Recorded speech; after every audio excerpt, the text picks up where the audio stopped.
Le diable au corps. L'histoire d'un amour fou, absolu, dévorant. Un amour interdit, coupable, condamné par la morale. Celui d'un couple scandaleux, pris dans la tourmente de l'histoire. Paru en 1923, 5 ans seulement après la fin de la Première Guerre mondiale, le roman heurte de plein fouet les mentalités. Car Le diable au corps, c'est l'histoire d'une passion charnelle et adultère, entre un adolescent et une femme plus âgée, dont le mari risque sa vie pour la patrie. Un roman amoral qui brise les tabous et dont la puissante onde de choc, longtemps après sa publication, continue de se propager. Son auteur, Raymond Radiguet, l'enfant terrible de la littérature française, entouré comme son chef-d'œuvre d'une réputation sulfureuse. L'année même de la parution de son roman, Radiguet trouve la mort, emporté par la fièvre typhoïde. Il avait 20 ans. Génie précoce, fauché en pleine gloire, il acquiert la dimension d'un véritable mythe, d'un fascinant mystère qu'il faut élucider, d'un éternel jeune homme dont le fantôme, depuis 100 ans, hante notre littérature.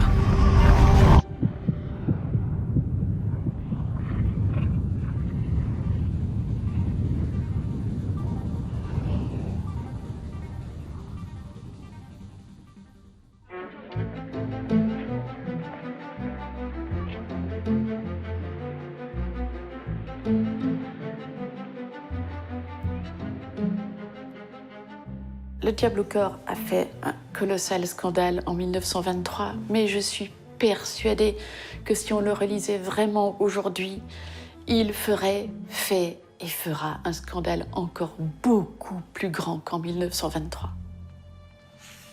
J'ai lu ce livre quand j'avais à peu près 20 ans.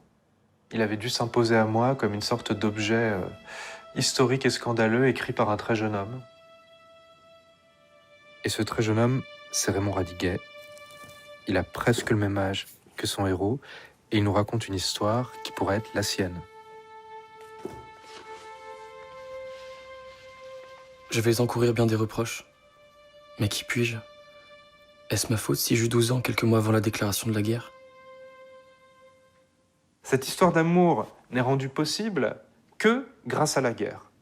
C'est terrible de dire ça, grâce à la guerre, en 1920. Donc 2 ans après, sans doute à cette époque, la plus grande boucherie de l'histoire, qui avait exterminé des centaines de milliers de jeunes hommes qui étaient réellement de la chair à canon. L'expression n'était pas dévoyée. Et lui, il écrit « grâce à la guerre ». Juste ces 4 mots sont terriblement choquants. On comprend en tout cas que grâce à la guerre ait pu choquer. On est dans ces années folles où à la fois vous avez la parole des anciens combattants et la présence politique des anciens combattants. Comment ces 2 jeunes peuvent se comporter comme ça alors qu'ils vont devoir leur liberté à la mort de plein de gens? Raymond Radiguet s'est fait beaucoup d'ennemis parmi les contemporains. Il a exaspéré beaucoup de gens parce qu'il y avait un tel mépris pour les soldats et un tel irrespect de la guerre. Il y a quelque chose de monstrueux à l'époque dans cette histoire. Je pense qu'il fallait vraiment énormément d'audace pour écrire un pareil livre et oser raconter l'histoire d'un adultère avec une femme dont le mari est sur le front, parti défendre l'honneur de la France, défendre la patrie. C'était quelque chose de complètement sacrilège. On imagine mal aujourd'hui, je pense, à quel point c'était insupportable pour bien des gens.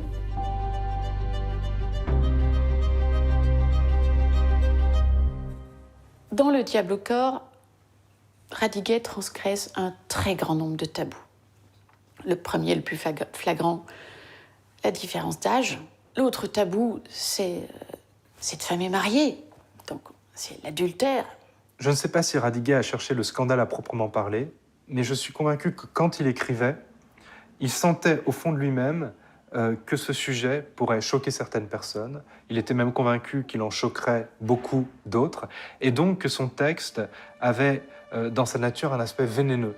Et c'est très agréable de toucher un corps vénéneux.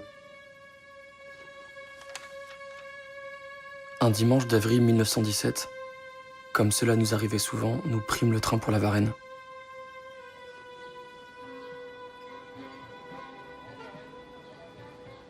Quand le train entra en gare, Marthe était debout sur le marchepied du wagon. Cette imprudente me charma. Sa robe, son chapeau, très simple, prouvaient son peu d'estime pour l'opinion des inconnus. Vous ne devriez pas vous coiffer de la sorte. Vous ne devriez pas vous coiffer de la sorte. Les cheveux lisses vous iraient mieux. Les cheveux lisses vous iraient mieux, lui dis-je. Je restais terrifié, n'ayant jamais dit pareille chose à une femme. Marthe, ne m'intimide pas, me répétai-je. Seuls, ses parents et mon père m'empêchent de me pencher sur son cou et de l'embrasser. Ce roman est une rupture avec le 19e siècle. L'adolescence en tant que telle n'existait pas. Alors que dans le roman de Radiguet, à la fois il se veut homme, puisqu'en réalité il devient homme par la vie sexuelle, et en même temps, il emploie souvent le fait qu'il est jeune, qu'elle est jeune, et on est dans ce basculement de l'adolescence, qui était un terme et une époque qui n'était pas considérée, catégorisée comme telle, au moment où là, il veut exprimer comment un adolescent se fait homme. On avait décrit Radiguet comme un enfant avec une canne, c'est une expression qui était revenue, une manière de dire que c'était un vieillard dans le corps d'un adolescent. Et plus tard, Morand l'a décrit comme un enfant avec un sexe. Et peut-être que cette expression, un enfant avec un sexe, c'est la meilleure définition précoce de ce que peut être un adolescent. En ce sens, on pourrait dire que Le Diable au corps est peut-être le premier livre célèbre qui constitue, un peu comme plus tard peut-être L'Attrape-cœur de Salinger, qui constitue l'adolescence non seulement comme un thème central, mais surtout comme une étape symbolique, identifiée et majeure de la vie d'un homme.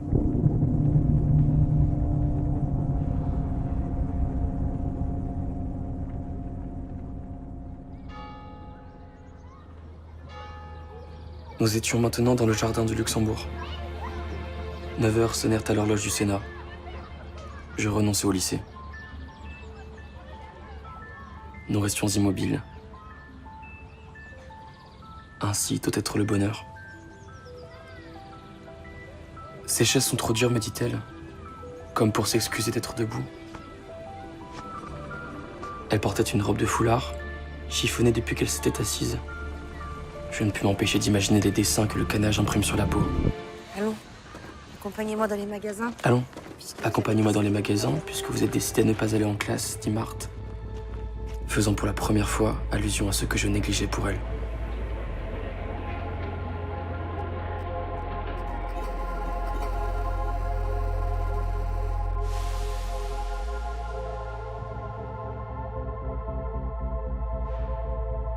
Ce qui a rendu aussi ce roman tellement événementiel, c'est que ça a été un des tout premiers romans qui ait célébré la vie à un moment où il n'était question en littérature que de mort. Je rappelle, 1923, Dorgelès, les Croix de Bois, l'Europe traumatisée par la guerre, ne parlant que de ça, ne parlant que de mort, et on le comprend.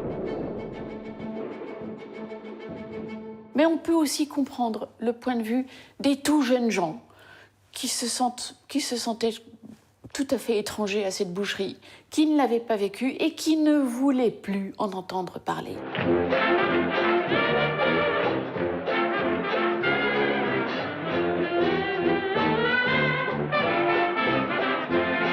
Il y a dans cette sortie de guerre, et on saura après coup que c'est vrai dans toutes les sorties de guerre, l'envie de tourner la page.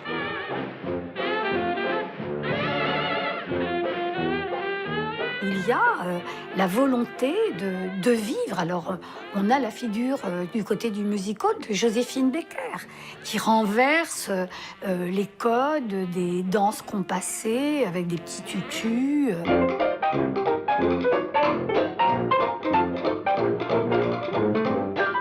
Il y a eu une fureur de vivre, d'une certaine manière, Et ça a été, par exemple, La Garçonne, c'est à ce moment-là que les femmes ont coupé leurs cheveux, se sont mises à danser, à fumer, à sortir, ce qui a été aussi objet de scandale aux yeux des plus âgés.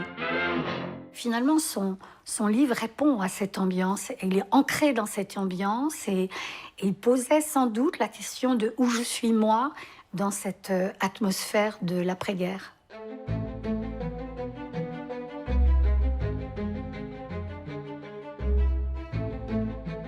Mon père m'a parlé de Raymond, mais pour lui, c'était un frère seulement, d'abord. Puis c'est devenu quelqu'un qui écrivait des romans, qui était dans l'actualité, qui les invitait au restaurant, qui les invitait au théâtre. Il a vraiment traversé tous les milieux. Il était aussi beaucoup reçu par des écrivains, fréquentait Montmartre et Montparnasse.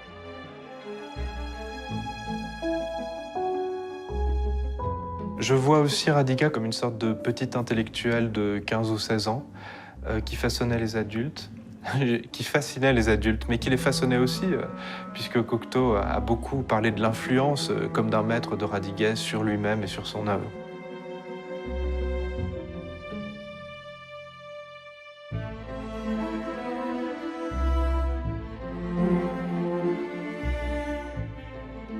Éric Satie raconte qu'à l'occasion des dîners du samedi, où se trouvait une bande toujours la même, composée de Paul Morand, Cocteau, quelquefois Stravinsky, on imagine le caractère festif de ces tablés, et Radiguet arrivait dans l'embrasure de la porte, et à ce moment-là, le silence se faisait, nous dit Satie. Donc il y avait chez lui quelque chose, je ne sais pas, d'assez magnétique, enfin une sorte de...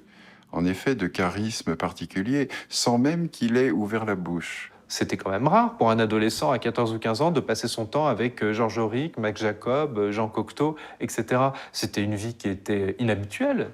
C'était en soi déjà un parcours unique. Il voulait farouchement devenir adulte et son écriture a été sa façon à lui, son vecteur d'émancipation, sa façon de faire semblant d'être adulte pour le devenir vraiment. C'est un peu une hantise continuelle dans Le Diable au corps et aussi chez le personnage Radiguet, paraître adulte alors qu'on ne l'est pas.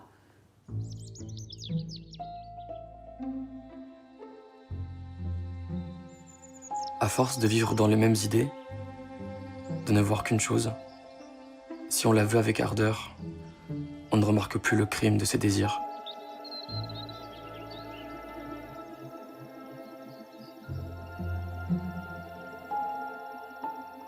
Un jour que je m'approchais trop sans pourtant que mon visage touchât le sien, je fus comme l'aiguille qui dépasse d'1 millimètre la zone interdite et appartient à l'aimant. Est-ce la faute de l'aimant ou de l'aiguille? Je l'embrassais, stupéfait de mon audace, alors qu'en réalité c'était elle qui, lorsqu'elle j'approchais de son visage, avait attiré ma tête contre sa bouche. Ses 2 mains s'accrochaient à mon cou. Elle ne se serait pas accrochée plus furieusement dans un naufrage.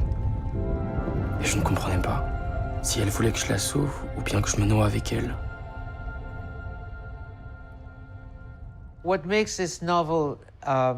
Si Le Diable au corps est le roman de la jeunesse, et de fait c'est une œuvre très juvénile, en même temps que très adulte, c'est parce qu'il y est question de manière démesurée, d'amour passionné, de passion érotique. Le désir y déborde constamment. Il y a quelque chose de presque bestial, de très charnel. On est transposé à ses propres expériences de cet âge-là et on mesure ce qu'il faut de maîtrise, mais aussi de timidité et d'affolement pour raconter l'amour comme ça. L'amour total, vécu pour la première fois, avec tout ce que comporte un amour. Et ne soyons pas angéliques, l'amour comporte forcément beaucoup de diablerie. Ce livre a été une lecture, je crois, vraiment marquante, déterminante pour moi. Et j'y ai appris que, finalement, Les choses de l'amour, les choses du désir pouvaient être simples, pour peu qu'on ne s'attache pas au qu'en dira-t-on, qu'on ne s'attache pas à je ne sais quelle norme, convention. Ce livre est une sorte d'hymne à la vie la plus libre, la plus large, la plus ouverte qui soit. Et c'est vraisemblablement aussi quelque chose qu'a senti Bernard Grasset, son éditeur. Bon, il est vrai que d'entrée de jeu, Bernard Grasset avait présenté ce livre comme scandaleux et tablait sur le scandale pour en faire un succès. Et je ne sais pas si c'est pour ça, mais en tout cas, le livre a eu un succès absolument considérable. Mais est venu un moment où on n'a plus pu séparer ce succès de ce scandale. C'est un livre scandaleux vendu de manière tapageuse ou scandaleuse. Et le scandale n'a cessé de croître en même temps que le succès du livre.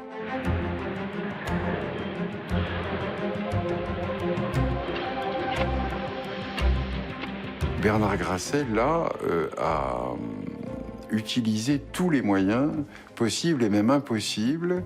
Il a fait en sorte qu'il y ait des piles de livres, littéralement dans les librairies, avec une affiche qui était la photographie de Radiguet par Man Ray.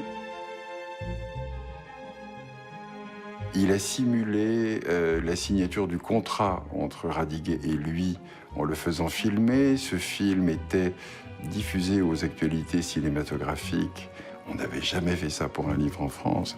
Et d'ailleurs, Radiguet a aussi publié un article le jour même de la sortie du roman dans lequel il parle de cette promotion totalement inédite pour l'époque. On pourra juger qu'il eût été décent à l'auteur du Diable au corps de déplorer ce bruit fait autour d'un roman avant que soit donnée au public la possibilité de se faire une opinion. Pourtant, je suis décidé à ne point m'excuser. Tous les écrivains comprendront mon plaisir à trouver réunis en un seul homme 2 éditeurs qui m'avaient toujours paru inconciliables. Celui qui aime d'amour l'œuvre qu'il édite et celui qui lance les livres. Il faut imaginer la réaction des écrivains de l'Académie française, de l'Académie Goncourt et les autres qui sont absolument sidérés qu'on transforme Radiguet en quelque sorte en animal de foire de leur point de vue. Enfin, ils ont l'impression qu'on touche aussi même à la dignité de la fonction de l'écrivain. Il y avait cette idée que pour être écrivain, il faut avoir vécu. Radiguet en a parlé de ça, il posait la question, oui mais d'accord, mais à partir de quand on a vécu? De 19 ans, de 25 ans, de 30 ans, de 50 ans? Mais il y avait cette idée quand même qu'un écrivain, c'était quelqu'un qui pesait par sa vie. Bernard Grasset a beaucoup insisté sur la jeunesse de Raymond. Lisez le roman d'un jeune homme de 17 ans.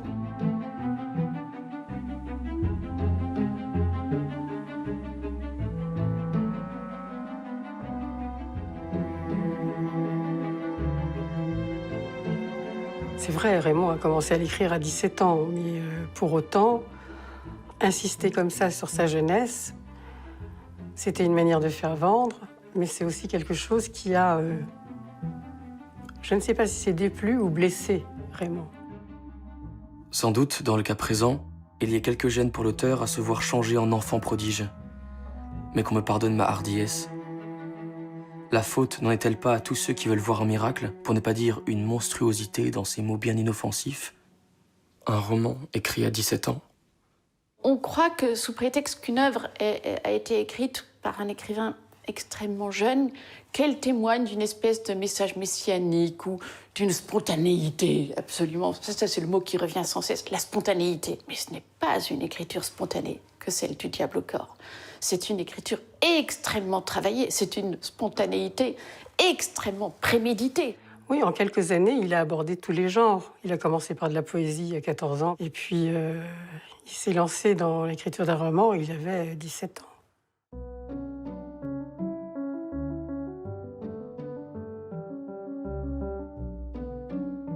Il a commencé à écrire le roman en août 1921.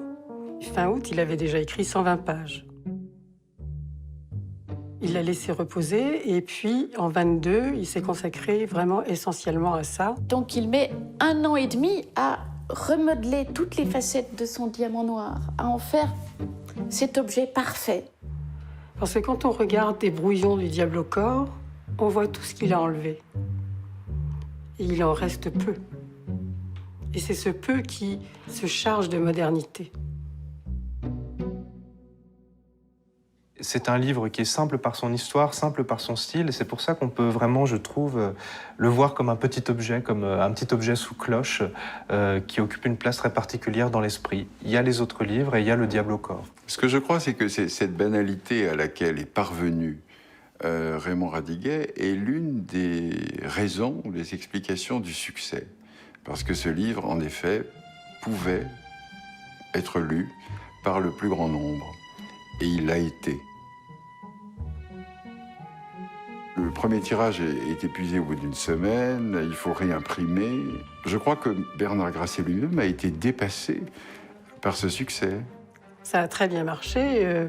Je crois qu'en un mois, il s'en est vendu 100 000 exemplaires, ce qui est quand même un record, même maintenant.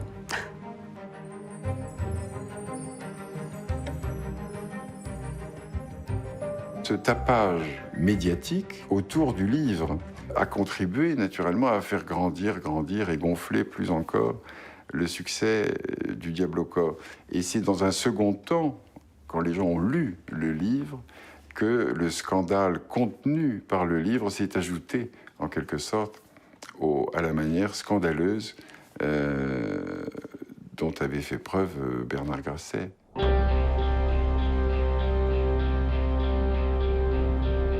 J'étais ivre de passion. Marthe était à moi. C'est pas moi qui l'avais dit, c'était elle. Je pouvais toucher sa figure, embrasser ses yeux, ses bras, l'habiller, l'abîmer à ma guise. Dans mon délire, je la mordais aux endroits où sa peau était nue, pour que sa mère la soupçonnât d'avoir un amant. J'aurais voulu pouvoir y marquer mes initiales. Marthe disait « Oui, mords-moi, marque-moi, je voudrais que tout le monde sache. » Le personnage du narrateur a un côté diabolique, de toute manière. Parce que quand on lit le livre, on a plutôt l'impression d'être le lion que la gazelle. On a l'impression d'être dans la tête du lion. Et que, comme un stratège, ou presque comme un chirurgien, il observe et il dissèque toute la pensée de Marthe. On a l'impression qu'il a une vraie longueur d'avance. Malgré nous, en quelque sorte, on est séduit, on prend fait et cause, on est emporté par cette histoire, on la vit avec lui. On comprend les hésitations, on comprend les contradictions, les doutes. Mais on ne peut en être que bouleversé parce que même si c'est un adolescent de mauvaise foi, il y a forcément... La sincérité est inévitable. Il y a le moment où il est troublé et il y a le moment où il lui faut ce courage, bien bon ou mauvais, il n'est pas ici question de morale, il lui faut quand même ce courage de monter au front, c'est-à-dire à son front à lui, de séduire cette jeune femme. Dès le début de notre amour, Marthe m'avait donné une clé de son appartement, afin que je n'eusse pas à l'attendre dans le jardin si par hasard elle était en ville. Je pouvais me servir moins innocemment de cette clé. Je tremblais. Je ne trouvais pas le trou de la serrure. Enfin, je tournais la clé lentement, afin de ne réveiller personne. Le Diable au corps regorge d'images analytiques. Je pense à la première nuit que va passer le narrateur chez Marthe, où il est presque conclu que ce soir, ils vont consommer. Je ne trouvais pas le trou de la serrure. On parle quand même d'un puceau qui va avoir sa première expérience sexuelle. Enfin, je tournais la clé lentement, afin de ne réveiller personne. Je butais dans l'antichambre.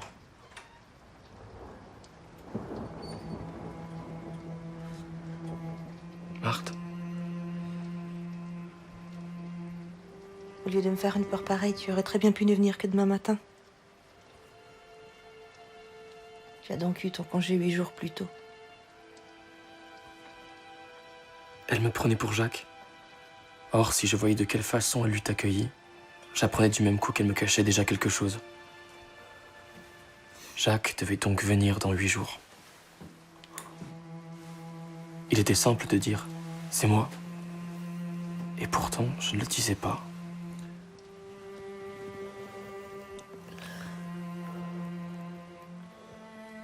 Mon pauvre chéri, tu vas attraper froid. Déshabille-toi vite. Bien sûr, le narrateur aimerait faire l'amour avec Marthe, mais il est vierge. Il ne sait pas, là encore, comment faire et comment franchir ce chemin qui semble évidemment considérable entre le premier baiser et la première fois. Il se trouve aussi que Radiguet ne s'aimait pas du tout physiquement. Il s'est toujours trouvé laid, son visage, mais aussi son corps. Et donc, on retrouve, je pense, ce mal-être, ce malaise dans le roman. Depuis 4 mois, je disais l'aimer. Et ne lui en donnais pas cette preuve dont les hommes sont si prodigues et qui souvent leur tient lieu d'amour.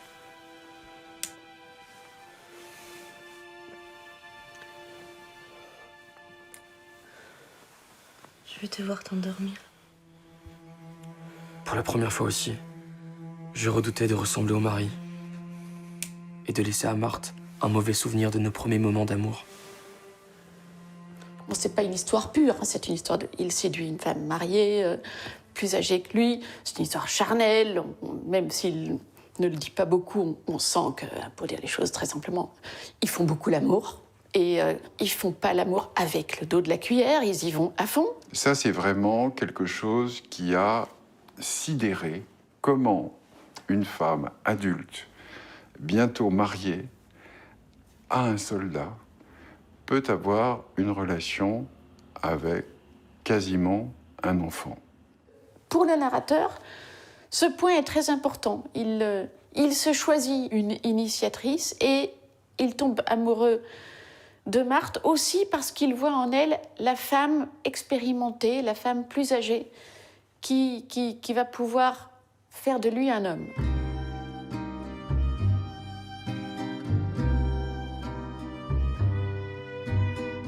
Moi, ça m'a toujours frappé au cinéma, surtout au cinéma, mais aussi dans la littérature, que ce topos de la femme mature enviée, courtisée par un garçon plus jeune, ne choquait pas. Et ça ne choque personne parce qu'il y a une sorte d'idée standardisée qu'une femme plus mature va initier un garçon plus jeune. I'll get undressed now, is that all right? Sure. Shall I just stand here? I don't know what you want me to do. Why don't you watch? Oh, sure, thank you. Mrs. Robinson, do you think we could say a few words to each other first this time? I don't think we have much to say to each other. La manière dont le narrateur évoque la féminité de la femme qu'il aime dans Le Diable au corps est caractéristique, selon moi, de ce rôle impossible qu'on demande peut-être à certaines femmes ou à toutes les femmes de jouer. Puisqu'en même temps, il a envie qu'elle soit sexuelle, il a envie qu'elle soit une vraie amoureuse, et en même temps, il est extrêmement touché quand elle le voit comme un petit garçon, un petit enfant dont elle va pouvoir prendre soin comme une maman.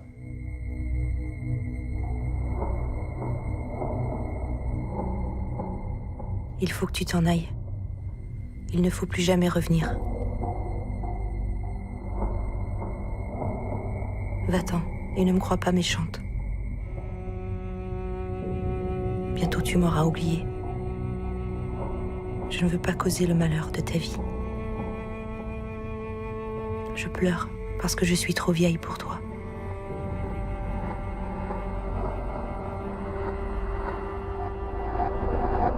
Ce qui fait la tension de ce roman, c'est le colossal danger qu'il contient. Bien sûr, c'est une histoire de désir, et le désir est en soi une tension fondamentale, mais il n'y a pas que du désir. Il y a aussi le véritable danger du retour du mari, qui ne serait pas une petite pénitence, hein. La sanction sociale est très forte. Donc il y a un temps suspendu, un petit peu comme dans un huis clos où il y aurait l'épouse et son amant avec cette tension qui est ciel, mon mari. Et on se cache dans le placard, dans les théâtres du vaudeville. Là, c'est il revient ou il revient pas. Il va mourir ou il va pas mourir. Donc c'est aussi une histoire basée sur la vitesse, comme les films d'Hitchcock. Il y a une dimension intenable dans cette histoire. Du coup, le personnage se précipite, il met les bouchées doubles, il se doute bien que ça ne pourra pas durer. Et de fait, ce n'est pas une histoire qui dure.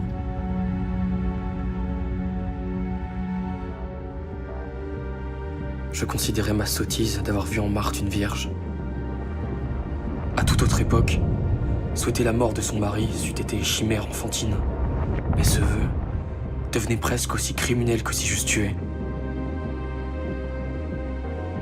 Je devais à la guerre mon bonheur naissant. J'en attendais l'apothéose. J'espérais qu'elle servirait ma haine, comme un anonyme commet le crime à notre place.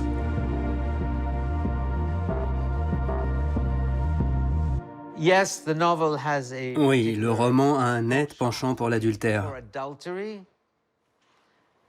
Mais quel roman français n'en a pas? Il y est toujours question d'une tierce personne à qui l'on porte atteinte.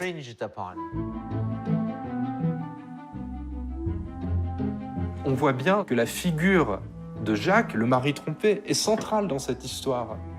À tous les moments, il est là. En fait, il est comme un fantôme entre Marthe et le narrateur. La figure de la triangulation, de ce que René Girard va appeler le désir mimétique, elle est présente dans tout Le Diable au corps. Il faut qu'il y ait un tiers qui va venir exciter les amoureux, soit par jalousie, soit par désir de remplacer l'autre, soit à cause de la loi qui va pouvoir être brisée, contournée, grâce en fait à sa présence. C'est la difficulté même de cette violation de la loi qui autorise une lecture psychologique. Sans violation, ce serait facile, naturel, et le roman n'aurait pas cette dimension analytique, si indissociable de cette grande tradition littéraire française. Mais le livre a été aussi traduit dans de nombreuses langues et il a même influencé des écrivains de la Beat Generation. Les gens se revendiquaient quasiment disciples ou héritiers de Radiguet. Par exemple, Mishima a écrit des pages absolument remarquables sur Le Diable au corps, sur Radiguet et sur le rôle qu'a joué ce livre et cette lecture dans son œuvre. Radiguet me fascinait, ce génie mort, à 20 ans à peine. Je surimposais ma propre image à la sienne. Je fis de lui, en quelque sorte, mon rival personnel, et de ses prouesses littéraires, un but à atteindre avant de mourir. J'avais complètement oublié, c'est magnifique. Magnifique. Je savais qu'il ferait beau aujourd'hui. Moi, ça m'était égal.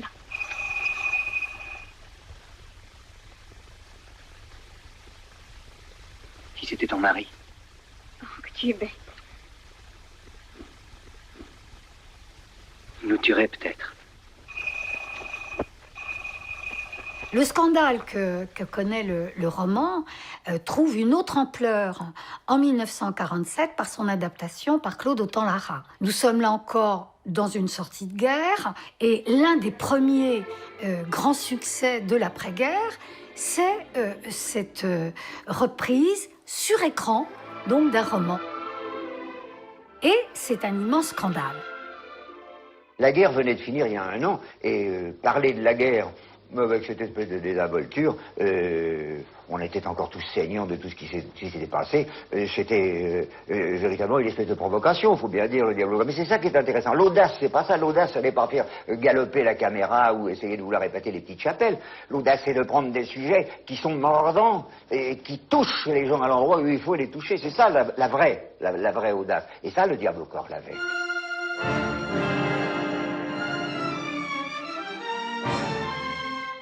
Ça, c'est la censure qui s'en est mêlée, car il faut toujours, encore une fois, se remettre à l'époque dans laquelle les choses ont été faites. C'était très difficile à ce moment-là, la censure voulait couper.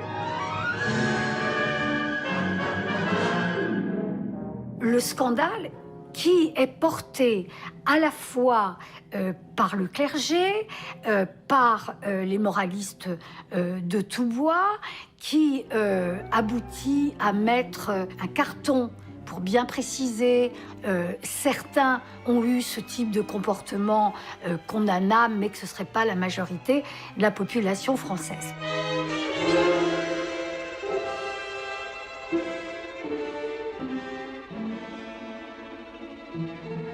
il y a là une volonté dans ces interdits et cette critique qui est faite de culpabiliser une jeunesse qui serait prête à vivre autrement. Et l'énorme différence, c'est qu'on le voit.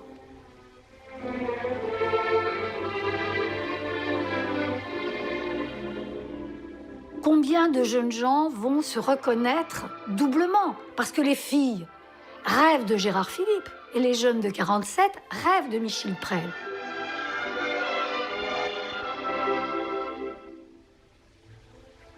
Non, François, ma mère va venir. Partez vite. François.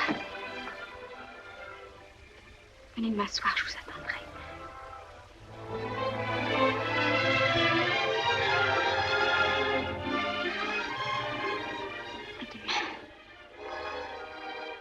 Et c'est par hasard si beaucoup d'histoires d'amour sont déchirantes et nous déchirent. Il y a en nous une injonction à avancer à petits pas vers le vide, à courir vers l'abîme, parfois. Et on pourrait penser que Marthe prend du plaisir dans cette perte et dans le fait d'être aussi malmenée par le narrateur. Un autre aspect du roman qui choque certainement aujourd'hui, c'est le comportement de la jeune femme, sa soumission. Aujourd'hui, un personnage féminin qui se laisse faire comme ça en littérature est un personnage qui nous choque. C'est un aspect du livre. Là encore, j'ai pas du tout envie de dire que c'est un aspect du livre qui a vieilli, parce que ce livre n'a pas pris une ride. C'est un aspect du livre qui est daté. Radiguet était aussi un homme de son époque.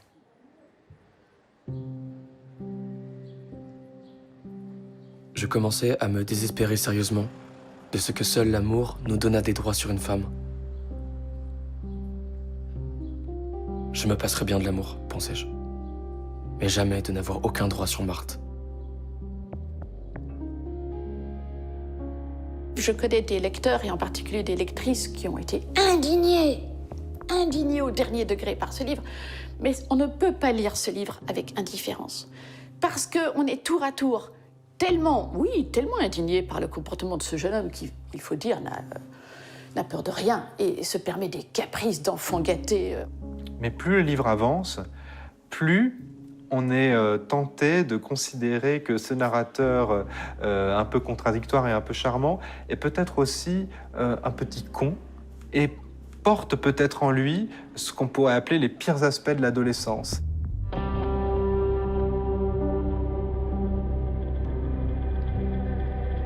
À force d'orienter Marthe dans un sens qui me convenait, je la façonnais peu à peu à mon image.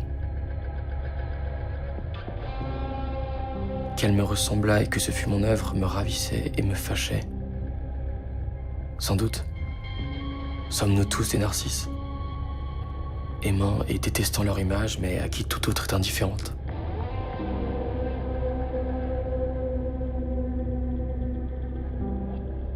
Narcisse, contrairement à ce qu'on croit, ne s'aime pas, puisqu'il est prêt à mourir pour fixer son image.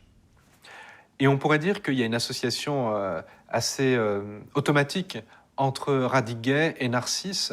Alors Radiguet, il ne passe pas par l'image, c'est pas un producteur d'images, il écrit un livre, mais dans ce livre, il va beaucoup se regarder. Il va beaucoup regarder l'image de son amour, l'image de son désir, et ce faisant, oublier sans doute un peu de s'aimer, puisqu'il détruit petit à petit, pièce à pièce sa vie, puisqu'il pense pouvoir être tué, puisqu'il pense pouvoir en mourir, et d'ailleurs qu'il y aura une victime dans cette histoire.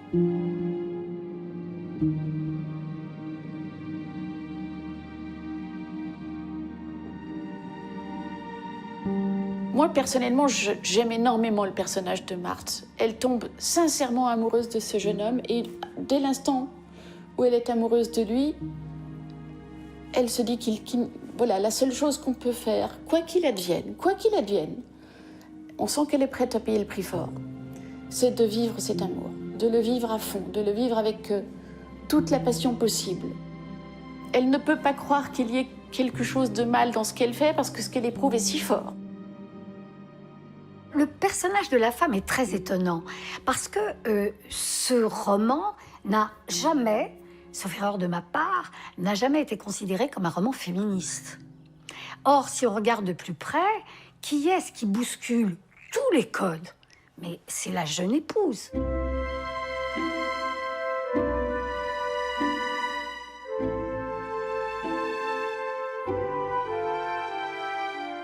Il a montré une femme qui est fiancée, certes, qui va faire un mariage pas arrangé, mais presque, comme ça se passait beaucoup, et elle choisit quand même l'amour. Donc s'il y a un rebelle dans l'histoire, c'est plutôt Marthe. Alors qu'à l'époque, on en est encore très souvent à considérer que la vie sexuelle d'une femme est faite pour procréer. Qui plus est après-guerre, où vous avez des cartes postales qui représentent les femmes avec un casque sur la tête et un bébé dans les bras, et puis une pancarte où elle marque « Votre nouveau combat, c'est de faire des enfants ». Visiblement, ce n'est pas ce que cette femme accepte. Cette femme n'accepte pas d'avoir des relations sexuelles uniquement pour procréer. Et elle accepte d'avoir des relations sexuelles avec le danger d'être enceinte alors qu'elle est épouse.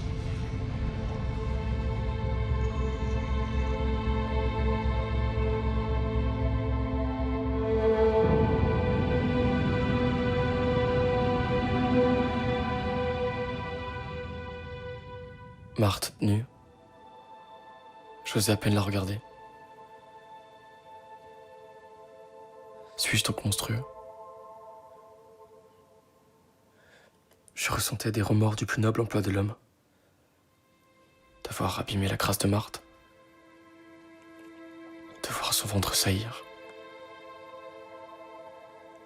Je me considérais comme un vandale. Et Marthe tombe enceinte et dès cet instant-là, ça se passe beaucoup moins bien. Il ne voit plus Marthe comme une jeune fille, il la voit comme une mère. À partir du moment où il la met enceinte, il a l'impression de lui avoir, il le dit comme ça, inoculé une maladie. Il lui a transmis un virus, une saleté, parce que son corps va changer, il va se dégrader, elle va passer, alors peut-être pas de putain, mais en tout cas de jeune fille séduisante à une mère.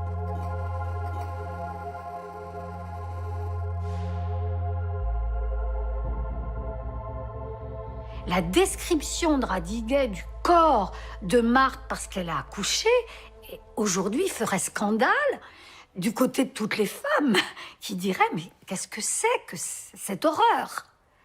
Et pourtant, il l'écrit en toute tranquillité. Ce qui prouve bien que quand on est mère, c'est fini.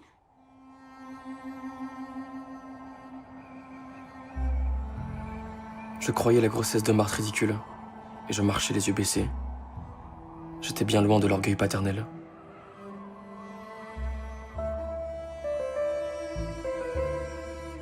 Marthe, elle, épuisée, atterrée, claquant des dents, comprit tout. Peut-être même vit-elle qu'au bout de cette course d'une année, dans une voiture follement conduite, il ne pouvait y avoir d'autre issue que la mort. Ce roman est hanté par la mort. Comme toutes les grandes histoires d'Eros, Thanatos n'est pas loin. Je pense que quand on lit Le Diable au corps, on ne peut pas imaginer que ça se termine autrement que par la mort d'un des personnages. Un jour, à midi, mes frères revinrent de l'école en nous criant que Marthe était morte. La foudre qui tombe sur un homme est si prompte qu'il ne souffre pas. Ensuite, comme une seconde déroule aux yeux d'un mourant tous les souvenirs d'une existence, la certitude me dévoila mon amour, avec tout ce qu'il avait de monstrueux. Ce roman se finit, dans le fond, en punissant l'épouse et pas le garçon.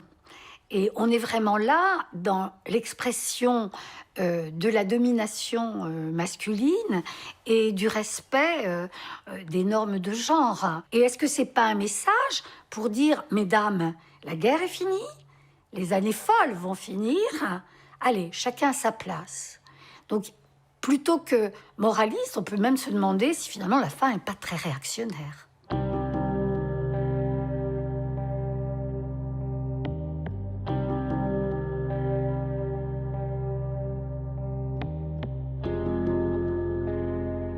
oui, cette jeune femme paie et c'est totalement injuste, mais moi j'y vois tout simplement une tragédie. La tragédie n'est ni juste ni injuste, c'est l'expression du destin. Le destin, c'est ce qui arrive et ce contre quoi on ne peut rien faire. La seule fois que j'aperçus Jacques, ce fut quelques mois après. Je voulus voir l'homme auquel Marthe avait accordé sa main.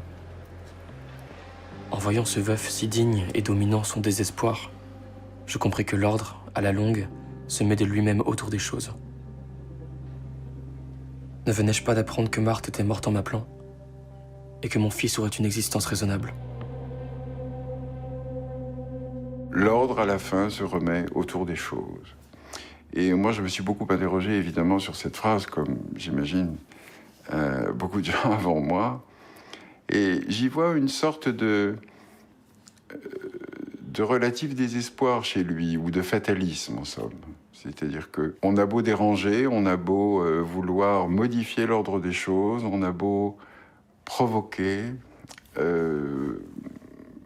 éventuellement même se brûler les ailes en allant trop près, en voulant trop transgresser. Finalement, il y a cette espèce d'ordre social qui est aussi l'ordre moral qui se remet autour des choses. Le narrateur est puni, il perd son amoureuse, elle perd la vie. Ils sont bien châtiés pour leurs crimes.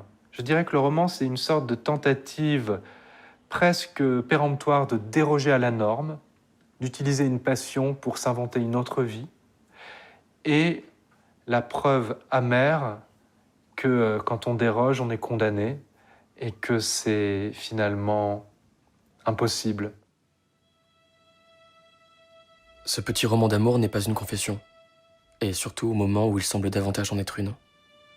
C'est un travers trop humain de ne croire qu'à la sincérité de celui qui s'accuse. Or, le roman exigeant un relief qui se trouve rarement dans la vie, il est naturel que ce soit justement une fausse autobiographie qui semble la plus vraie. J'ai l'impression que ce qui est intemporel dans Le Diable au corps, c'est pas tellement le sujet que l'authenticité de la voix. Qu'il y a, dès qu'on ouvre le livre, le sentiment qu'on n'est pas en train de nous mentir. Que l'histoire qu'on nous raconte, elle est vraie et qu'elle a été très probablement vécue.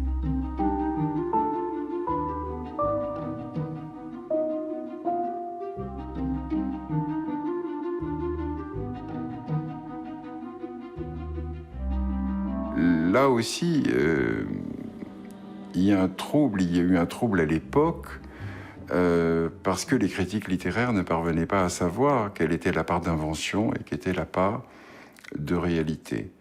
Et bien malin, et qui pourrait le dire. On ne le sait pas, et on ne le saura jamais, et c'est très bien ainsi.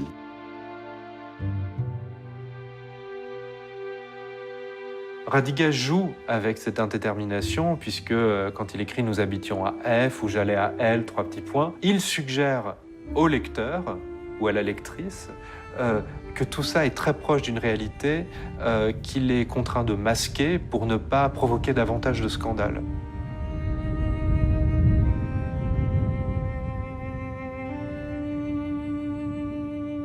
On pourrait presque dire que c'est un artifice littéraire, un subterfuge, en tout cas quelque chose qui va venir nourrir l'aspect scandaleux de son récit.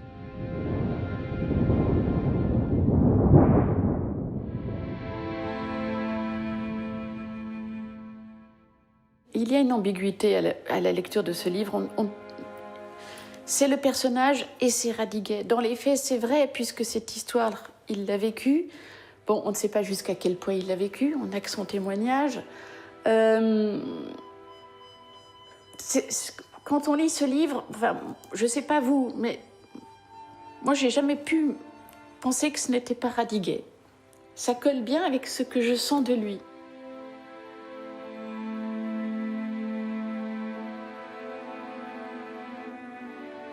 Quand je pense à Radiguet, je pense aussi à cette magnifique toile de Jacques-Émile Blanche. Et il a peint quelques jours avant sa mort Radiguet, debout, de profil, et comme une sorte de prémonition de son corps qui allait bleuir ou du froid qui s'était emparé de son anatomie. Jacques-Émile Blanche a peint cette main bleue.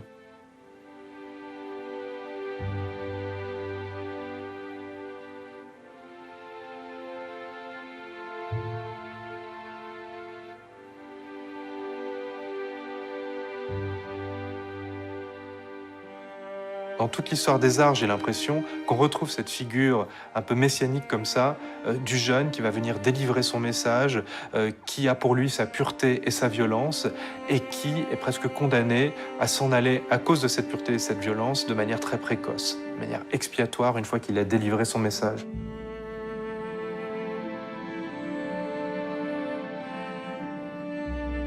Cet amour fut comme un rêve. Quand on se réveille, impossible de le reconstituer. On embrouille tout ce qui paraissait s'enchaîner avec une logique implacable. Ce qui fut mensonge, ce qui fut vérité. On découvre des vides. C'était pourtant ainsi.